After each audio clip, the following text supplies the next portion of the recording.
Hello friends, आप सभी का एक बार फिर आपके अपने इस प्यारे से चैनल इजी एजुकेशन में स्वागत है। मैं सुरेंद्र कुमार आप सभी का एक बार फिर से हार्दिक स्वागत करता हूं। आज की क्लास हमारी क्लास 12th बायोलॉजी की होने वाली है, जिसमें हम नया लेसन स्टार्ट करेंगे। जैसा कि आप सभी लोगों को पता है कि मैं पहले लेसन को पूरी तरह से अपलोड कर चुका हूँ और इसके बाद मैंने एक दो वीडियो डाली है जिसमें मैंने सेटों की प्रैक्टिस करवाई थी, जो कि आप एक पीडीएफ में है और एक आपकी इस बोर्ड पर मैंने समझाया है। आप उनको देख सकते हैं। वो सेट पेपर आपको पेपर में इतने हेल्पफुल होने वाले हैं। मैं आपके लिए पेपर से पहले 10-12 सेटों की प्रैक्टिस करवाऊंगा। यदि आप उन 10-12 सेटों को लगा लेते हैं तो गारंटी मानिए कि गारंटी से आप पेपर में 90 प्लस स्कोर करने वाले हैं। आप उसको देख सकते हैं। पहले सेट के 2-3 क्वेश्चन रह गए हैं, उनके लिए मैं जब दूसरा सेट पेपर स्टार्ट करूंगा तब उनके लिए मैं वहां पर समझा दूंगा और दूसरा सेट पेपर हम चालू करेंगे। तो आइए, आज का हमारा जो लेसन है वो है मानव जनन, ह्यूमन रिप्रोडक्शन।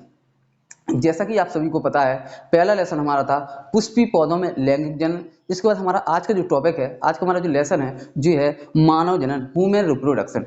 तो यहाँ पर इस पार्ट को शुरू करने से पहले मैं कुछ बेसिक चीजें बताना चाहता हूँ। उन बेसिक चीजों को आपको आना बहुत जरूरी है। यदि आप उन बेसिक चीजों को अगर समझ लेते हैं तब आपको इस पार्ट में कोई समस्या नहीं आएगी। सबसे पहले आपको समझना है यहाँ पर जनन के बारे में कि जनन क्या होता है। जनन क्या होता है, क्योंकि यहां पर दिया ना मानव जनन, तो सबसे पहले हम समझेंगे कि जनन होता क्या है। जनन को इंग्लिश में रिप्रोडक्शन बोलते हैं। क्या बोलते हैं? रिप्रोडक्शन। रिप्रोडक्शन होता क्या है? तो यहां पर मैंने बताया था कि जिस शब्द के पीछे अगर जनन शब्द जुड़ जाता है, जिस शब्द के पीछे अगर जनन शब्द जुड़ जाता है, उसका अर्थ होता है उत्पत्ति होना या फिर निर्माण होना। जैसे पादपों में जनन अर्थात पादपों से पादपों की उत्पत्ति होना, पेड़ पौधों से पेड़ पौधों की उत्पत्ति होना। अब यहाँ पर जुड़ गया मानव जनन अर्थात मानव से मानव की उत्पत्ति होना। तो हमें इस पाठ के अंतर्गत यही सीखना है कि मानव से मानव की उत्पत्ति कैसे होती है, क्या होता है ना। जैसे देखो यहाँ पर मैं अगर आपको समझाऊं, एक टॉपिक आता है आपका जीवन अवधि यानी लाइफ स्पैन।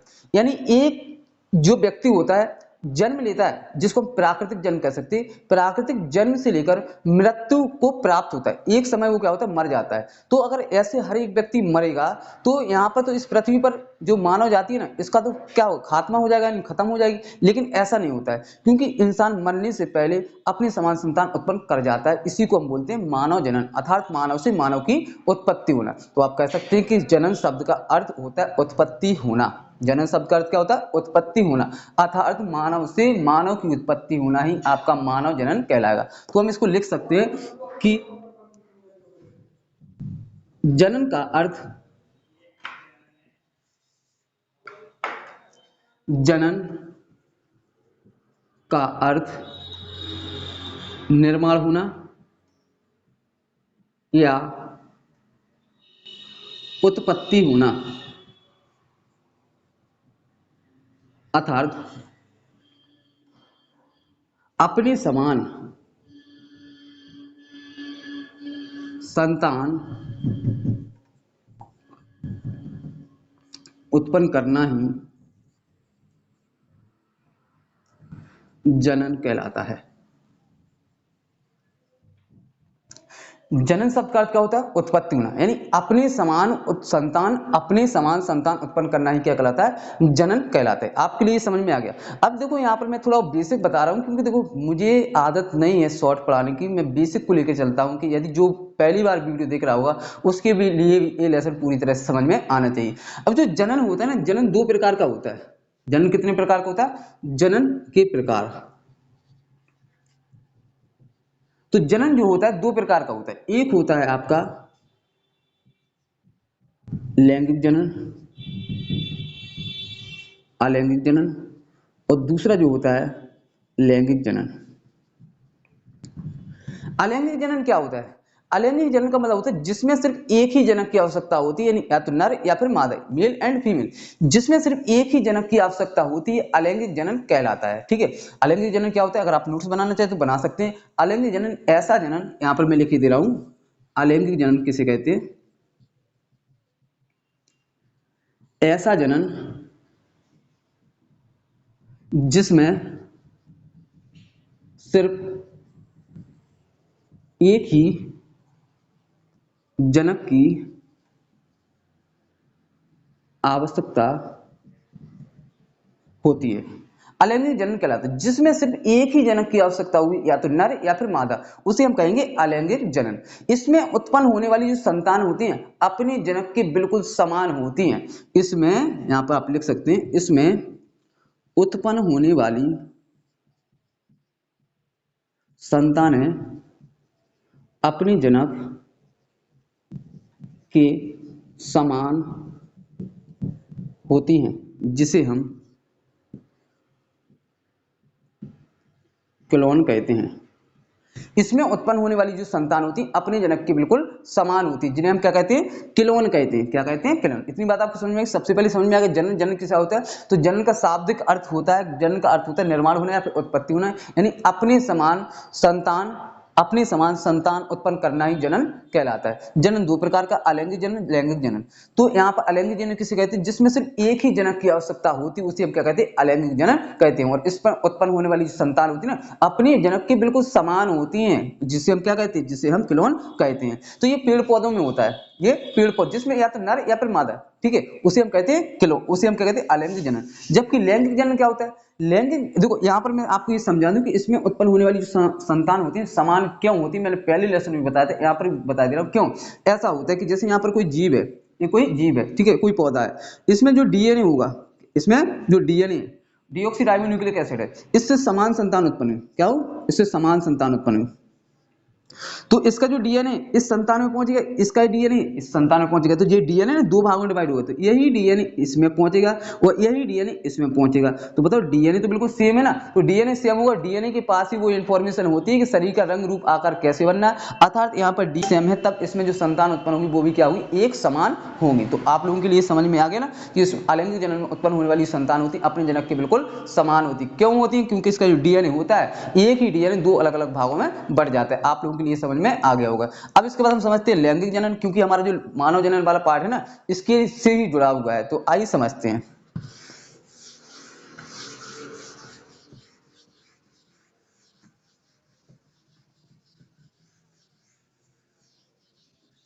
अब हम समझते हैं लैंगिक जनन क्या होता है।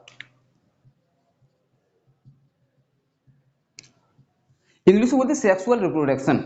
लैंगिक जनन का मतलब होता है जिसमें दो विपरीत जनक की, जिसमें दो विपरीत जनकों यानी नर मादा, माता पिता, दो विपरीत जनकों की आवश्यकता होती है, उसे ही हम कहते हैं लैंगिक जनन। इसमें दो विपरीत जनकों की आवश्यकता होती है, लैंगिक जनन कहलाता है। लैंगिक जनन कहलाता है जिसमें दो विपरीत जनकों की आवश्यकता होगी, उसे ही हम लैंगिक जनन कहेंगे। इसमें उत्पन्न होने वाली संतानें अपने जनक के बिल्कुल समान नहीं होती हैं, हूबहू बिल्कुल भी समान नहीं होती हैं। देखो इसमें क्या होगा, इसमें दो विपरीत जनक यानी नर और मादा, नर में नर युग्मक बनेगा, मादा में मादा युग्मक बनेगा। जी मैं अभी समझाने वाला हूं, परेशान मत हुए। तो इसमें दो विपरीत जनकों की आवश्यकता होती है, वो कहलाता है हमारा अलैंगिक जनन। यहाँ पर इसमें उत्पन्न होने वाली संतान होती है अपने जनक के समान नहीं होती। जो किस में पाया जाता है ये जनन, जो मानव में पाया जाता है। इसलिए तो हमारा मैं समझाना चाह रहा हूँ, क्योंकि हमारा लेसन ही है मानव जनन, अर्थात हमें इसको समझना बहुत जरूरी है। लैंगिक जनन को समझना जरूरी है, जिसमें दो विपरीत जनकों की आवश्यकता होगी, नर और मादा, वही हमारा कहलाएगा लैंगिक जनन। अब इसको समझो, ठीक है। यहाँ पर देखो मैं आपको इसको बोर्ड को साफ कर दे रहा हूं, आपको ये समझ में आ गया होगा। सबसे पहले हमें समझना है लैंगिक जनन। लैंगिक जनन में क्या होता है, सेक्सुअल रिप्रोडक्शन क्या होता है, जिसमें दो विपरीत जनकों की आवश्यकता होती है, उसे ही हम कहते हैं लैंगिक जनन। ठीक है, यहाँ पर देखो लैंगिक जनन जो होता है मानव में होता है, इसलिए जो हमारा पाठ है वो मानव जनन, मानव में मानव की उत्पत्ति कैसे होती है वही समझना है। सबसे पहले सेक्सुअल रिप्रोडक्शन है लैंगिक जनन, जिसमें दो विपरीत जनकों की आवश्यकता होगी, उसे ही हम कहेंगे लैंगिक जनन। तो सबसे पहले देखो यहाँ पर इस जनन में क्या होता है, नर और मादा, नर और मादा यानी मेल एंड फीमेल। नर में सर्वप्रथम बनता है नर युग्मक, ये बात मैं पहले बता चुका हूं, ठीक है, फिर भी आप समझिए। नर में सर्वप्रथम बनता है नर युग्मक। क्या बनता है, अब यहाँ पर प्लांट की बात नहीं, जो भी बात होगी ना ह्यूमन की बात होगी, ठीक है। तो नर में सर्वप्रथम बनता है नर युग्मक, मादा में सर्वप्रथम बनता है मादा युग्मक। नर में सर्वप्रथम बनता है नर युग्मक, मादा में बनता है सर्वप्रथम मादा युग्मक। नर में नर युग्मक को हम क्या कहते हैं, नर में नर युग्मक को हम शुक्राणु बोलते हैं। क्या बोलते हैं, शुक्राणु। इंग्लिश में बोलते हैं स्पर्म, क्या बोलते हैं, स्पर्म। मादा में सर्वप्रथम बनता है, मादा में सर्वप्रथम बनता है मादा युग्मक, जिसको हम बोलते हैं अंडाणु, इंग्लिश में बोलते हैं ओवम। ठीक है। नर में सर्वप्रथम नर युग्मक का निर्माण होता है, मादा में मादा युग्मक का निर्माण होता है। नर में नर युग्मक को बोलते हैं शुक्राणु, मादा में मादा युग्मक को बोलते हैं अंडाणु। इसका स्ट्रक्चर भी बना दे रहा हूं मैं।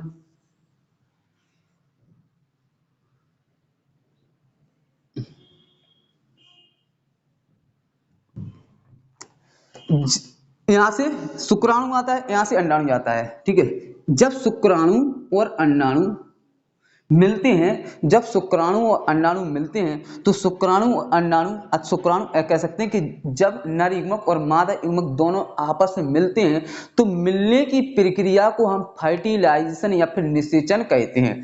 जब शुक्राणु अंडाणु मिलते हैं तब यहाँ पर बनता है युग्मनज। क्या बनता है, युग्मनज। इंग्लिश में बोलते हैं जाइगोट। जब शुक्राणु और अंडाणु मिलते हैं अर्थात नर युग्मक और मादा युग्मक मिलते हैं तो मिलने की प्रोसेस या प्रक्रिया को ही हम कहते हैं, क्या कहते हैं, उसे हम कहते हैं निषेचन। क्या कहते हैं, निषेचन। क्या कहते हैं, निषेचन। इंग्लिश में बोलते हैं फर्टिलाइजेशन। तो जब शुक्राणु और अंडाणु मिलते हैं तो मिलने की प्रक्रिया के दौरान उसे उस प्रक्रिया को निषेचन कहते हैं और उसके दौरान बनता है युग्मनज अर्थात जाइगोट। और फिर जाइगोट से बनता है भ्रूण। क्या बनता है, भ्रूण। और भ्रूण से फिर क्या बनता है, नवजात शिशु। नवजात शिशु का निर्माण होता है, फिर न्यू बेबी बॉर्न होता है, मतलब नया बच्चा जन्म लेता है। तो यहाँ पर यही प्रोसेस आपको समझना सबसे पहले कि यहाँ पर नर और यहाँ पर मादा। नर में नर युग्मक का निर्माण होता है, मादा में मादा युग्मक का निर्माण होता है। नर में नर युग्मक को हम शुक्राणु कहते हैं। आप बिल्कुल बेसिक समझ ही लीजिए कि आपको ये बहुत काम आने वाला है। नर में नर युग्मक शुक्राणु बनते हैं, मादा में मादा युग्मक अंडाणु। यहाँ पर शुक्राणु की संख्या अरबों में होती है। नर में जो शुक्राणु बनते हैं कैसे बनते हैं मैं यहाँ पर आपको बताने वाला हूँ इसी लेसन में। तो यहाँ पर इनकी संख्या हजारों होती है, करोड़ों, अरबों में, कह सकते बहुत सारी। जबकि जो मादा अंडाणु होता है इनकी भी संख्या बहुत होती है। ठीक है। और यहाँ पर जब शुक्राणु और अंडाणु मिलते हैं तो मिलने की प्रक्रिया को निषेचन या फिर फर्टिलाइजेशन कहते हैं और इनके दौरान युग्मनज अर्थात जाइगोट का निर्माण होता है। फिर जाइगोट में फिर इसके बाद इसमें डिवाइडेशन होता है। ठीक है, कह सकते हैं विभाजन होता है। विभाजन के दौरान वहां पर क्या बनता है, भ्रूण बनता है और भ्रूण से ही फिर नवजात शिशु की उत्पत्ति होती है। इनके में भी टाइम लगता है। ठीक है, उसके लिए हम पूरे पार्ट में डिटेल से पढ़ेंगे, बट आपको यहाँ पर ये बात समझ में आ गई। अब देखो, इसमें उत्पन्न होने वाली संतान होती है, मैंने क्या बताया था, लैंगिक जनन में उत्पन्न होने वाली संतान क्या होती है, समान होती है। लेकिन इसमें उत्पन्न होने वाली संतान जो होती है समान नहीं होती। क्यों, यहाँ पर देखो, यहाँ पर क्या होता है, सबसे पहले नर में जो डीएनए होगा वो अलग होगा, नर का जो डीएनए होगा वो अलग होगा, मादा का जो डीएनए होगा वो अलग होगा, यानी पिता का डीएनए अलग होगा, माता का डीएनए अलग होगा। अब यहाँ से जो डीएनए आएगा 50% डीएनए यहाँ से आएगा और 50% डीएनए यहाँ से आएगा, क्योंकि 100% नहीं आते बल्कि सबके आधे आधे आते हैं। उसी प्रकार से अगर हम यहाँ पर देखें, सबसे पहले मैं ये समझा दूं, इसके बाद दूसरी चीज समझा रहा हूँ। तो इसका डीएनए आएगा, इसका डीएनए आएगा तो वो यहाँ से आएगा, इसका डीएनए इसके साथ शुक्राणु के साथ आएगा, इसके अंडाणु के साथ आएगा। तो यहाँ पर जो डीएनए बनेगा ना वो एक नए प्रकार का डीएनए बनेगा। 50% यहाँ से आएगा, 50% यहाँ से आएगा, तो एक नए प्रकार का डीएनए होगा। और डीएनए के पास ही वो इन्फॉर्मेशन होती है कि शरीर का रंग रूप आकार कैसे बनना है, तो वो एक नए प्रकार का डीएनए बनेगा, तो फिर नए प्रकार का शरीर ही बनाएगा। इसलिए जो भी संतान होती है अपने जनक के बिल्कुल भी समान नहीं होते। यानी यदि आपका रंग रूप आकार यदि आपके पिता से मिल रहा है तब वहां पर कुछ गुण आपकी माता से भी मिल सकते हैं, लेकिन अगर आप सोचे कि 100% पूरे मिल जाए तो 100% नहीं मिल सकते। इसलिए इसमें उत्पन्न होने वाली संतान होती है अपने जनक के बिल्कुल समान नहीं होती। आपको समझ में आ गया। अब देखो यहाँ पर एक चीज और मैं समझा जी, आपको समझ में आ गया ना, तो मैं इसको साफ करता हूँ। इसके बाद मैं एक और चीज बताना चाहता हूँ। देखो, सबसे पहले नर में नर युग्मक शुक्राणु बनते हैं, मादा में मादा युग्मक अंडाणु बनते हैं। शुक्राणु अंडाणु के मिलने की प्रक्रिया को निषेचन कहते हैं और युग्मनज बनता है इनके दौरान, अर्थात जाइगोट बनता है, जाइगोट से फिर भ्रूण बनता है, भ्रूण से फिर नवजात शिशु की उत्पत्ति होती है। यहाँ पर इससे डीएनए आएगा, आधा डीएनए इससे आएगा, तो एक नए प्रकार का डीएनए आएगा। और डीएनए यहाँ पर देखो ऐसे समझो, अगर यहाँ पर जैसे हमने सफेद पुष्प लिया, सॉरी लाल, यहाँ पर लाल, यहाँ पर सफेद, अब यहाँ पर इनके मध्य में अगर संकरण कराया जाए तो लाल और सफेद मिलकर क्या बनाएंगे, गुलाबी बनाएंगे। क्या बनाएंगे, गुलाबी बनाएंगे। तो इसी प्रकार से इसमें भी होता है कि आधा डीएनए यहाँ से, आधा, यदि आपका रंग रूप, यदि आपकी शक्ल आपके पिता से मिल रही है तब निश्चित ही नहीं है कि आपकी माता से भी आपकी शक्ल मिलेगी। या तो पिता से अगर शक्ल मिलती है तो आधे गुण आपके माता के भी होंगे। इसलिए एक वैज्ञानिक थे मेंडल, और उन्होंने बताया था कि जो माता पिता के लक्षण होते हैं वो उनकी संतानों में पहुंचते हैं। और उन्होंने इसके लिए कई एक्सपेरिमेंट भी किए थे, ठीक है, तो आपके लिए ये समझ में आ गया होगा। यहाँ पर समझिए, सबसे पहले जो नर में जो गुणसूत्रों की संख्या होगी, आप लोगों को पता होगी क्रोमोसोम की जो संख्या होती है वो कितनी होती है, 23 जोड़ी होती है। कितनी? 23 जोड़ी अर्थात 46 होती है। तो जो नर में जो गुणसूत्र होते हैं वो एक्स वाई होते हैं, मतलब एक्स वाई से प्रेजेंट करते हैं, जबकि मादा में जो गुणसूत्र होते हैं वो होते हैं एक्स एक्स। यदि यहाँ से एक्स, यहाँ से वाई, यहाँ से एक्स, एक्स एक्स आता है तब यहाँ पर एक्स एक्स बनता है। यहाँ से फिर एक्स आया, इसके साथ क्रॉस किया तो यहाँ पर एक्स एक्स आ गया। यहाँ से वाई आया, यहाँ से एक्स बन गया, तब भी यहाँ पर क्या बन गया, एक्स वाई बन गया। यहाँ से वाई आया, यहाँ से एक्स आया तो यहाँ पर क्या बन गया, एक्स वाई। तो यहाँ से अगर एक्स आया, यहाँ से एक्स आया तो क्या बनेगा, आधा यहाँ से आ जाएगा, आधा यहाँ से, बताया था ना मैंने, एक्स एक्स आएगा तो यहाँ पर क्या बनेगी आपकी लड़की। यहाँ से एक्स आया, यहाँ से एक्स आया तो यहाँ पर क्या बनेगी, एक्स एक्स किसको रिप्रेजेंट कर रही है, लड़की को। एक्स वाई किसको रिप्रेजेंट करता है, लड़का को। और एक्स वाई किसको रिप्रेजेंट करता है, तो लड़का को।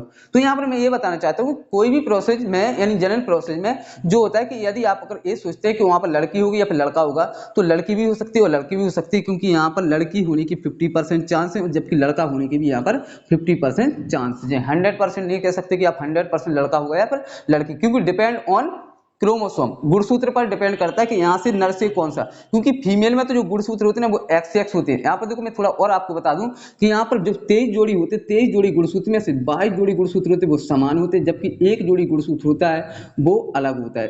ठीक है, 22 जोड़ी अगर मेल की बात की तो 22 जोड़ी समान होते हैं और एक जोड़ी जो होता है वो एक्स वाई होता है, जिसको हम लिंग गुणसूत्र बोलते हैं। जबकि जो 22 जोड़ी जो समान होते हैं, ठीक है, उनको हम क्या बोलते हैं, एक्रोसोम बोलते हैं। जबकि जो अलग गुणसूत्र होता है एक्स वाई या फिर एक्स एक्स, उसको हम बोलते हैं क्रोमोसोम। एक को बोलते हैं एक्रोसोम, एक को बोलते हैं क्रोमोसोम। इसको मैं पार्ट को डिटेल में पढ़ाऊंगा, ठीक है, आपको समझ में यहाँ पर आ गई होगी। ये अगर समझ में आ गया कि 50% लड़का 50% लड़की होती है। अब आइए हमारा आज का पार्ट जो है उसको हम स्टार्ट करते हैं।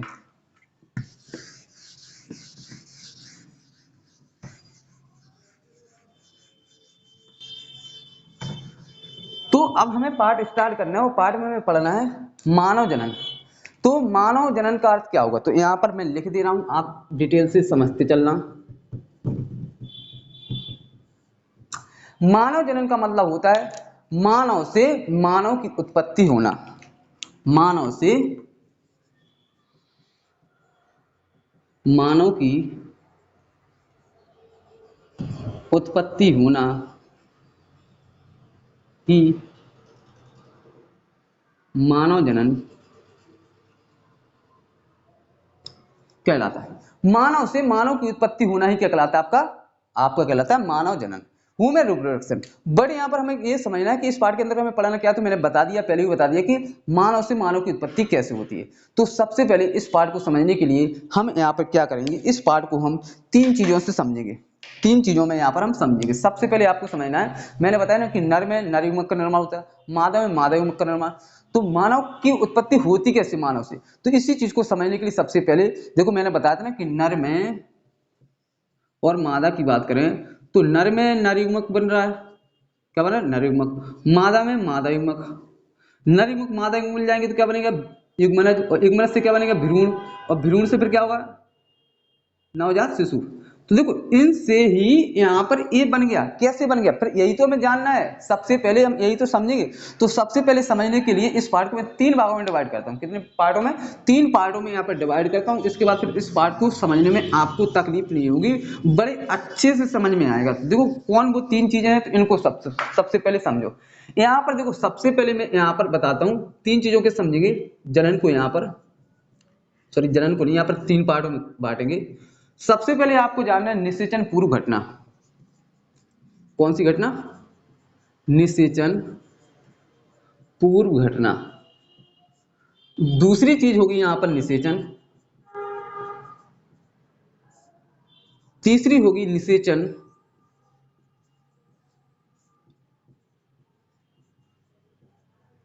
पश्च घटना। देखो मैंने बताया कि नर में नर युग्मक का निर्माण हो रहा, मादा में मादा युग्मक का निर्माण होता है। और जब नरयुग्मक और मादा युग्मक दोनों फ्यूज हो जाते हैं तो युग्मनज का निर्माण होता है। युग्मनज के बाद फिर क्या बनता है, युग्मनज के बाद भ्रूण बनता है, भ्रूण से फिर नवजात शिशु। तो सबसे पहले हमें समझना है कि निषेचन पूर्व घटना, निषेचन से पहले क्या होता है। निषेचन का मतलब क्या होता है, नरयुग्मक और मादा युग्मक के मिलने की प्रक्रिया को ही हम निषेचन बोल रहे हैं। तो यहाँ पर निषेचन से पहले होता क्या है, तो मैंने बताया निषेचन से पहले नर में नरयुग्मक का निर्माण और मादा में मादा युग्मक का निर्माण होता है, और फिर दोनों ये मिलते हैं और मिलने के बाद क्या बनता है, फिर युग्मनज, युग्मनज के बाद भ्रूण। तो सबसे पहले हम अध्ययन करेंगे निषेचन पूर्व घटना की, इसके बारे में करेंगे निषेचन पूर्व घटना की। तो आपके लिए यहां पर समझिए, तो सबसे पहले हम अध्ययन करते हैं इसके अंतर्गत, वो है निषेचन पूर्व घटना। मतलब निषेचन से पहले क्या होता है, तो निषेचन से पहले नर में नरयुग्मक का निर्माण होता है, मादा में मादा युग्मक का निर्माण होता है। तो हेडिंग यहां पर हमारी पड़ेगी निषेचन पूर्व घटना। निषेचन पूर्व घटना मतलब निषेचन से पहले क्या होता है, निषेचन किसको कहा, नरयुग्मक और मादा युग्मक के मिलने की प्रक्रिया। तो निषेचन से पहले क्या होता है, तो निषेचन से पहले नर में नरयुग्मक का निर्माण और मादा में मादा युग्मक का निर्माण। तो यहां पर लिख देंगे युग्मक जनन। सबसे पहले क्या होता है, युग्मक जनन अर्थात युग्मक का निर्माण। और इसके बाद फिर क्या होता है, तो सबसे पहले मैंने क्या बताया कि निषेचन से पूर्व सबसे पहले क्या होता है, युग्मक जनन अर्थात नर में नर युग्मक का निर्माण होता है, मादा में मादा युग्मक का निर्माण होता है। इसके बाद फिर दूसरी यहां पर क्या होती है, युग्मक स्थानांतरण। युग्मक स्थानांतरण सबसे पहले नर में नर युग्मक अर्थात शुक्राणु, जिसको हमने क्या कहा शुक्राणु, शुक्राणु का निर्माण होगा। इसके बाद मादा में मादा युग्मक अर्थात अंडाणु का निर्माण होगा। इसके बाद शुक्राणु और अंडाणु का स्थानांतरण होता है और वहां पर क्या मिलते हैं, और वो इसके बाद दोनों मिलते हैं और फिर क्या बनाते हैं, युग्मनज बनाते हैं। तो सबसे पहले हम समझेंगे यहाँ पर नर में युग्मक जनन को समझेंगे। किसको समझेंगे, युग्मक जनन। अब युग्मक जनन को समझने से पहले आपको समझना होगा युग्मक जनन। युग्मक जनन का मतलब होता है युग्मकों का निर्माण होना। युग्मक जनन का मतलब क्या होता है, देखो जनन शब्द जिसके पीछे लग जाएगा उसका अर्थ ही होता है निर्माण होना। तो युग्मक जनन का मतलब क्या होता है, युग्मकों का निर्माण होना। तो युग्मकों का निर्माण होना, युग्मकों का निर्माण होना ही युग्मक जनन कहलाता है। अब युग्मक कितने प्रकार के होते हैं, तो युग्मक की बात करें तो आप समझ सकते हैं कि युग्मक दो प्रकार के होते हैं। युग्मक कौन कौन से होते हैं, नर में नर युग्मक, नर में नर युग्मक, और मादा में मादा युग्मक। नर में नर युग्मक को क्या बोला हमने, शुक्राणु। मादा में मादा युग्मक को क्या बोला हमने, मादा में मादा युग्मक को हमने कहा है अंडाणु। इंग्लिश में बोलते स्पर्म, इंग्लिश में बोलते ओवम। इतनी बात आपको समझ में आ गई। अगर इतनी बात समझ में आ गई तो इसके बाद फिर मैं समझते हैं। तो सबसे पहले हम समझेंगे कि नर में नर युग्मक अर्थात शुक्राणु का निर्माण कैसे होता है। तो इसके लिए जानने से पहले हमें जानना पड़ेगा कि नर में नर युग्मक अर्थात शुक्राणु कहां पर बनते हैं। आपको यहाँ पर ध्यान से समझना है। तो सबसे पहले हम समझेंगे यहाँ पर नर जनन। तो अब यहाँ पर हम समझेंगे शुक्राणु कहां पर बने। तो उससे पहले जानना होगा आपके लिए कि यहाँ पर नर में ऐसे कौन सा पार्ट है, कौन सा भाग है जहां पर शुक्राणु का निर्माण होता है। तो आइए समझते हैं। तो पहले समझेंगे नर जनन तंत्र। किसको समझेंगे, नर जनन तंत्र। नर जनन तंत्र बोले तो मेल रिप्रोडक्टिव सिस्टम, ठीक है। तो नर जनन तंत्र में क्या होता है, सबसे पहले आपको ये समझना है, नर में नर के बहुत सारे अंग होते हैं, बट हमें उन अंगों के बारे में पढ़ना है जिनमें क्या किसका निर्माण हो रहा है, जिनमें नर युग्मक अर्थात शुक्राणु का निर्माण होता है। तो नर जनन तंत्र में इसके लिए हमने इसे दो पार्टों में डिवाइड कर दिया। कितने पार्टों में, दो पार्टों में डिवाइड किया है। पहला होता है आपका प्राथमिक लैंगिक अंग, प्राथमिक लैंगिक अंग, प्राथमिक लैंगिक अंग प्राइमरी, ठीक है। और इसके बाद द्वितीयक लैंगिक अंग। अब इसको समझो, प्राथमिक लैंगिक अंग क्या होते हैं। तो प्राथमिक लैंगिक अंग वे अंग होते हैं जो जिनमें प्राथमिक लैंगिक अंग वे अंग होते हैं जिनमें युग्मकों का निर्माण होता है, प्राथमिक लैंगिक अंग कहलाते हैं। प्राथमिक लैंगिक अंग क्या होते हैं, तो प्राथमिक लैंगिक अंग वे अंग होते हैं जिनमें युग्मकों का निर्माण होता है। मैं यहां पर लिख दे रहा हूं जिससे आप नोट्स बनाते चलें। प्राथमिक लैंगिक अंग। तो प्राथमिक लैंगिक अंग वे अंग होते हैं, तो वे अंग जिनमें युग्मक जानते हो ना, गैमेट्स, युग्मकों का निर्माण होता है, उसे ही हम कहते हैं प्राथमिक लैंगिक अंग। प्राथमिक लैंगिक अंग वे अंग होते हैं जिनमें युग्मकों का निर्माण होता है। तो नर में ऐसा कौन सा अंग है जिनमें युग्मकों अर्थात शुक्राणु, युग्मक किसको बोला, नर युग्मक को किसका बोला हमने, शुक्राणु। मादा युग्मक को हमने क्या बोला, अंडाणु। तो ऐसा कौन सा अंग है नर में जिनमें जहां पर शुक्राणु का निर्माण होता है, तो उसका वो अंग है आपका वृषण। क्या है, वृषण, इंग्लिश में बोलते टेस्टिस। क्या बोलते हैं, टेस्टिस। तो प्राथमिक लैंगिक अंग वे अंग होते हैं जिनमें किसका निर्माण होता है, जिनमें युग्मकों का निर्माण होता है अर्थात शुक्राणु का निर्माण होता है, वो आपकी कहलाती है प्राथमिक लैंगिक अंग। यही अंग किसकी बात होगी, फीमेल में भी होगी, ठीक है। बट यहाँ पर हम सबसे पहले समझ रहे हैं ना युग्मक जनन, अर्थात हम इस पार्ट को समझ रहे हैं, इसको हम बाद में समझेंगे, ठीक है। तो नर युग्मक का निर्माण है, यहाँ पर नर युग्मक की बात करें तो नर जनन तंत्र को हमने समझा। तो सबसे पहले हम यहाँ पर नर जनन तंत्र का मतलब जिनमें अंग पाए जाते हैं जो नर में सहायता भी करते हैं, नर युग्मक को बनने में हेल्प भी करते हैं। तो प्राथमिक लैंगिक अंग और द्वितीयक लैंगिक अंग। प्राथमिक लैंगिक अंग वे अंग होते हैं, प्राथमिक लैंगिक अंग वे अंग होते हैं जिनमें युग्मकों का निर्माण होता है, प्राथमिक लैंगिक अंग कहलाते हैं। द्वितीयक लैंगिक अंग क्या होते हैं, तो द्वितीयक लैंगिक अंग वे अंग होते हैं, द्वितीयक लैंगिक अंग वे अंग होते हैं जो युग्मक बनने में सिर्फ क्या कहते हैं, सहायता करते हैं, द्वितीयक लैंगिक अंग कहलाते हैं। प्राथमिक लैंगिक अंग वे अंग होते हैं जिनमें युग्मकों का निर्माण होता है, जबकि द्वितीयक लैंगिक अंग वे अंग होते हैं जिनमें क्या होता है, जो सिर्फ युग्मक बनने में हेल्प करते हैं, बनाते नहीं बल्कि हेल्प करते हैं, थोड़ी बहुत सहायता करते हैं, उसी कहते हैं द्वितीयक लैंगिक अंग। तो आप लिख सकते हैं द्वितीयक लैंगिक अंग।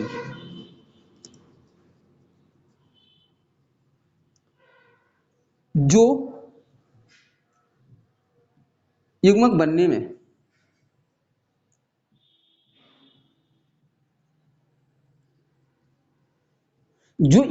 क्या करते हैं, सिर्फ सहायता करते हैं, जो युग्मक बनने में सिर्फ सहायता करते हैं उसे ही हम क्या कहते हैं, उसे ही हम कहते हैं जो युग्मक बनने में युग्मकों का निर्माण करते हैं उन्हें प्राथमिक लैंगिक अंग कहते हैं। जबकि द्वितीयक लैंगिक अंग क्या होते हैं, वे अंग जो लैंगिक क्या करते हैं, जो युग्मक बनने में सिर्फ क्या कहते हैं, सहायता करते हैं, उन्हें क्या कहते हैं, द्वितीयक लैंगिक अंग कहते हैं। अब वो अंग कौन कौन से होते हैं तो उनके लिए मैं बता देता हूँ। जैसे आपका क्या हो गया, वृषण तो हो गया आपका, क्या वृषण आपका प्राथमिक लैंगिक अंग हो गया। द्वितीयक लैंगिक अंग की बात करें तो द्वितीयक लैंगिक में आपका आ गया रीड टेस्टिस आ गया, ठीक है, और रीड टेस्टिस के बाद अग्नाशय आ गया, ठीक है। इसके बाद आपकी शुक्रवाहिका आ गई, शुक्रवाहिनी आ गई, मूत्राशय आ गया, श्वसन आ गया, ठीक है। और भी बहुत से अंग हैं जो द्वितीयक लैंगिक अंग में आ जाते हैं, बट हमें यहाँ पर वो नहीं समझना, हमें यहाँ पर समझना है सिर्फ प्राइमरी लैंगिक अंग, क्योंकि इसी के अंदर ही किसका निर्माण हो रहा है, वृषण के अंदर ही किसका निर्माण हो रहा है, तो वृषण के अंदर शुक्राणु का निर्माण हो रहा है। तो इसको आइए हम समझते हैं। तो फ्रेंड्स अब हम समझते हैं मनुष्य के प्राथमिक लैंगिक अंग यानी नर के प्राथमिक लैंगिक अंग। प्राथमिक लैंगिक अंग मैंने बताया कि प्राथमिक लैंगिक अंग क्या होता है, जिनमें युग्मकों का निर्माण होता है उन्हें ही हम प्राथमिक लैंगिक अंग कहते हैं, जो कि नर में क्या होता है, वृषण होता है, और इनकी जो संख्या होती है नर में वो एक जोड़ी होती है। कितनी, एक जोड़ी, अर्थात नर में वृषण 2 पाए जाते हैं, एक जोड़ी वृषणों की संख्या होती है। तो आइए समझते हैं कि वृषण के अंदर शुक्राणु का निर्माण कैसे होता है। तो सबसे पहले आपको ध्यान रखना है कि जो वृषण होते हैं वृषण कोश में पाए जाते हैं। किसमें पाए जाते हैं, एक थैलीनुमा त्वचा, थैलीनुमा संरचना होती है जिसको हम वृषण कोश कहते हैं, उसके अंदर एक जोड़ी वृषण पाए जाते हैं। तो मैं इसका स्ट्रक्चर बना रहा हूं, आप इसको समझिए।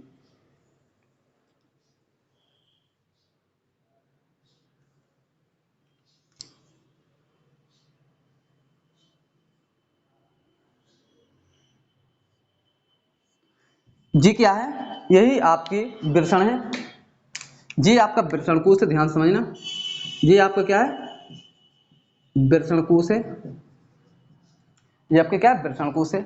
ये क्या है, आपके एक जोड़ी वृषण है, इंग्लिश में बोलते हैं टेस्टिस। क्या बोलते हैं, तो जो वृषण होते हैं वृषण कोश के अंदर पाए जाते हैं। वृषण कोश क्या होता है, एक थैलीनुमा संरचना होती है जिसको हम वृषण कोश कहते हैं, और वृषण कोश के अंदर ही एक जोड़ी वृषण पाए जाते हैं। अब यहाँ पर पेपर में एक क्वेश्चन बहुत बार पूछा गया है, वो क्वेश्चन ये है कि वृषण कोश का टेम्परेचर, वृषण कोश का तापमान शरीर के तापमान से 2-3 डिग्री सेल्सियस कम क्यों रखा जाता है। वृषण कोश का तापमान 2 से 3 डिग्री सेल्सियस कम होता है। वृषण कोश का तापमान 2 से 3 डिग्री सेल्सियस कम होता है। क्यों होता है? क्यों? इसलिए होता है कि वृषण कोश के अंदर वृषण होते हैं और वृषण के अंदर शुक्राणुओं का निर्माण होता है और शुक्राणुओं के परिपक्वन के लिए अर्थात एडल्ट होने के लिए उसका टेम्परेचर 2 से 3 डिग्री सेल्सियस कम रखा जाता है। तो आपको ये बात समझ में आ गई कि वृषण कोश का जो टेम्परेचर होता है वो 2 से 3 डिग्री सेल्सियस कम क्यों होता है? इसलिए होता है क्योंकि वृषण कोश का टेम्परेचर इसलिए कम होता है क्योंकि वृषण के अंदर शुक्राणु का निर्माण होता है और शुक्राणुओं के परिपक्वन के लिए 2 से 3 डिग्री सेल्सियस कम टेम्परेचर रखा जाता है। अर्थात शरीर का टेम्परेचर कितना होता है? 37 डिग्री सेल्सियस होता है, आप लोगों को पता होगा 37 डिग्री सेल्सियस होता है। लेकिन शुक्राणु को जो परिपक्वन होने के लिए अर्थात शुक्राणु को पकने के लिए 2 से 3 डिग्री सेल्सियस कम रखा जाता है। अर्थात हम कह सकते हैं कि जो शुक्राणु को परिपक्व होते हैं वो 35 डिग्री सेल्सियस के समथिंग उनको टेम्परेचर चाहिए होता है। अब एक क्वेश्चन ये भी पूछा जाता है कि जो शुक्राणु होते हैं वो ठंड में वृषण होते हैं ठंड में शरीर से बाहर आ जाते हैं और गर्मी में शरीर के अंदर पहुंच जाते हैं, शरीर से अंदर की तरफ पहुंच जाते हैं। क्यों पहुंच जाते हैं? तो उसका कारण भी यही है कि शुक्राणु के परिपक्वन के लिए वो शरीर से बाहर आ जाते हैं टेम्परेचर पाने के लिए।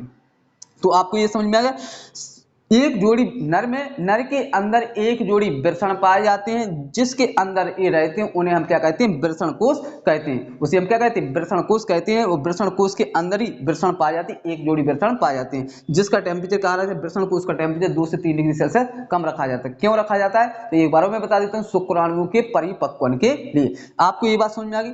अब हम यहाँ पर देखेंगे एक वृषण के बारे में अध्ययन करेंगे। अब हम यहाँ पर वृषण कोश के अंदर क्या होते हैं? वृषण होते, 2 वृषण होते हैं। लेकिन अब हम देखेंगे वृषण के अंदर शुक्राणु का निर्माण कहाँ पर हो रहा है, इसलिए हम सिर्फ एक वृषण का अध्ययन करेंगे। तो हम यहाँ पर सिर्फ एक वृषण का अध्ययन करेंगे, तो इसको हम मिटाते हैं, इसके बाद फिर हम समझते हैं।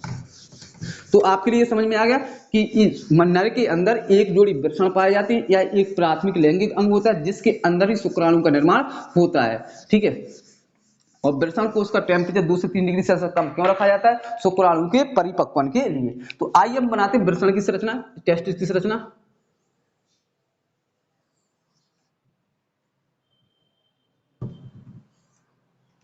एक वृषण, ये क्या है? वृषण है। एक वृषण के अंदर 250 पिंडक या फिर 250 पालिकाएं पाई जाती हैं। किस प्रकार की होती हैं? वो इस प्रकार की होती हैं।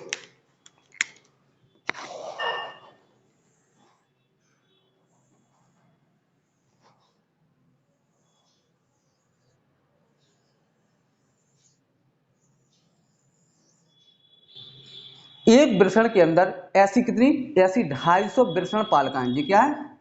वृषण पिंडक या पालिकाएं कितनी होती हैं? 250।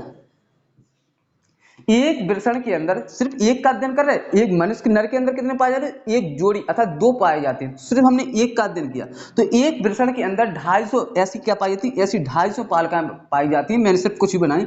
और यहाँ पर एक वृषण के अंदर 250 पिंडक के 250 पालिकाएं पाई जाती हैं। और एक पिंडक के अंदर 1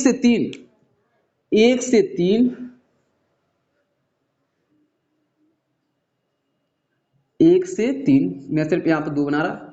1 से 3 कुंडलित नलिकाएं पाई जाती, जिनको हम क्या कहते हैं? जिनको हम शुक्रजन नलिकाएं कहते हैं। क्या कहते हैं? शुक्रजन नलिकाएं कहते हैं। कितनी होती है? 1 से 3। तो सबसे पहले मैंने क्या बताया कि वृषण के अंदर, नर के अंदर एक जोड़ी वृषण पाए जाते हैं जो वृषण कोश के अंदर उपस्थित होते हैं। एक वृषण के अंदर हमने देखा तो एक वृषण के अंदर 250 वृषण पिंडक या 250 वृषण पालिकाएं पाई जाती हैं। और एक वृषण के अंदर 1 से 3 क्या पाई जाती है? शुक्रजन नलिकाएं पाई जाती हैं। इतनी बात आपको समझ में आई। अब यहाँ पर शुक्रजन नलिकाओं की जगह कुछ स्थान खाली होती है।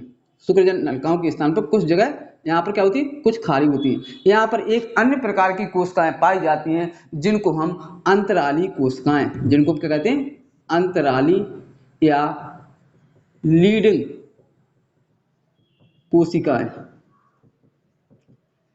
शुक्रजन नलिका के आजू बाजू में कह सकते अगल बगल में कुछ स्थान खाली होता है जहां पर एक विभिन्न प्रकार या फिर भिन्न प्रकार की कोशिकाएं पाई जाती हैं जिनको हम अंतराली या फिर लीडिंग कोशिकाएं कहते हैं। जिनका आकार क्या होता है? तो जिनका आकार नर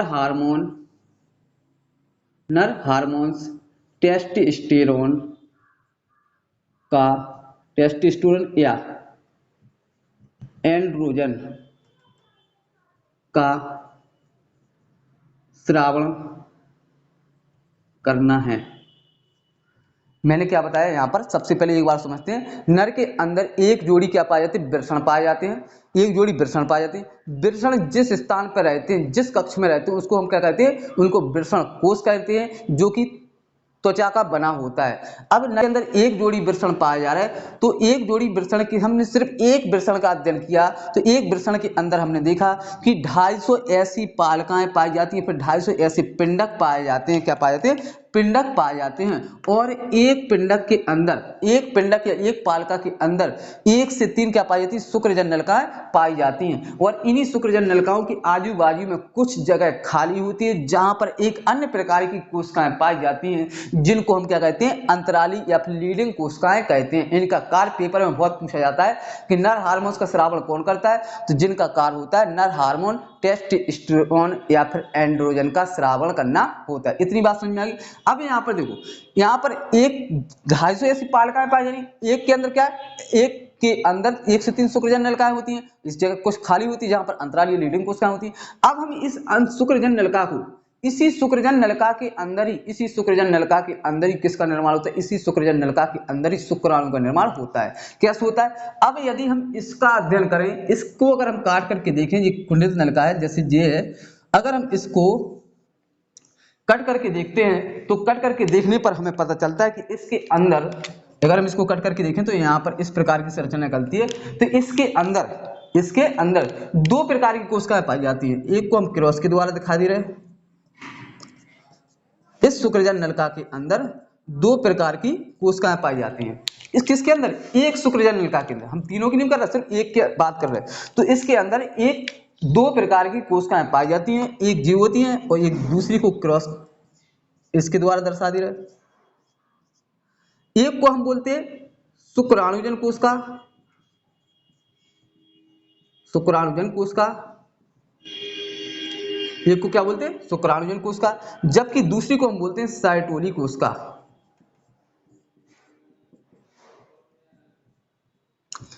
एक शुक्रजन नलिका को काटने पर, उसके अनुप्रस्थ काट का अध्ययन करने पर हमें पता चलता है कि इसके अंदर 2 प्रकार की कोशिकाएं पाई जाती हैं।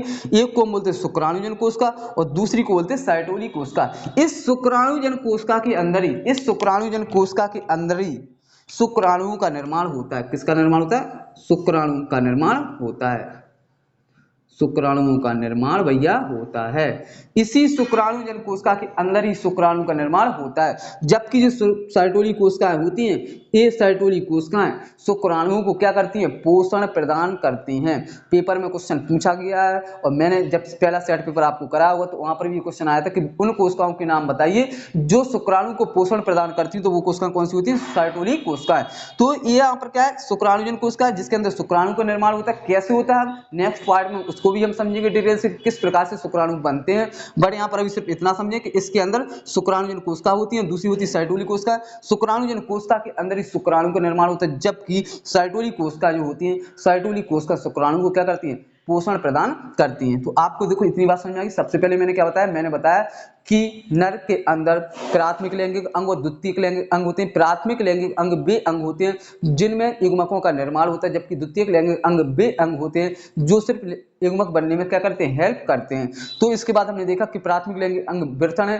तो वृषण मनुष्य में यानी नर में एक जोड़ी पाए जाते हैं। तो एक जोड़ी वृषण में सिर्फ हमने देखा कि वृषण जिसके अंदर होते हैं उसे वृषण कोश कहते हैं। एक बात मैंने ये भी बताई कि जो वृषण होता है उसका टेम्परेचर 2 से, वृषण कोश का टेम्परेचर 2 से 3 डिग्री सेल्सियस कम रखा जाता है। क्यों रखा जाता है, शुक्राणु के परिपक्वन के लिए। हमें ये पता चला कि शुक्राणु किसके अंदर बना, वृषण के अंदर। तो हमने उसका स्ट्रक्चर देखा। 2 पाई जाती है, हमने सिर्फ एक के अंदर देखा। तो हमने देखा कि एक वृषण के अंदर ऐसी 250 पालकाएं पाई जाती हैं। कितनी, 250 पिंडक या फिर 250 पालकाएं पाई जाती हैं। और एक वृषण पिंडक या फिर पालिका के अंदर 1 से 3 क्या पाई जाती है, शुक्रजन नलिकाएं पाई जाती हैं। इसके स्थान पर कुछ जगह खाली होती है जिसको बोलते हैं अंतराली कोशिका या फिर लीडिंग कोशिका बोलते हैं। यहाँ पर एक अन्य प्रकार की कोशिका पाई जाती है जिनका कार्य क्या होता है, नर हार्मोन टेस्टोस्टेरोन या फिर एंड्रोजन का स्रावण करना।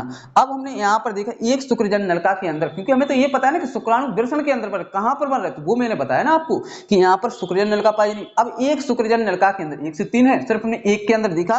तो 1 से 3 तीन शुक्रजन नलिका को काट करके देखा तो उसके अंदर दो प्रकार की कोशिकाएं पाई गई। एक होती है शुक्राणुजन कोशिका और दूसरी होती है साइटोली कोशिका। शुक्राणुजन कोशिका के अंदर ही किसका निर्माण होगा दोस्तों, माय फ्रेंड्स, किसका निर्माण हो, शुक्राणु अर्थात स्पर्म का निर्माण होता है। और साइटोली कोशिकाएं क्या करती हैं, तो साइटोली कोशिकाएं जो होती है इसी के अंदर धस करके किसका निर्माण करती हैं, उन्हीं शुक्राणु को पोषण प्रदान करती हैं। तो आपको ये समझ में आ गया होगा।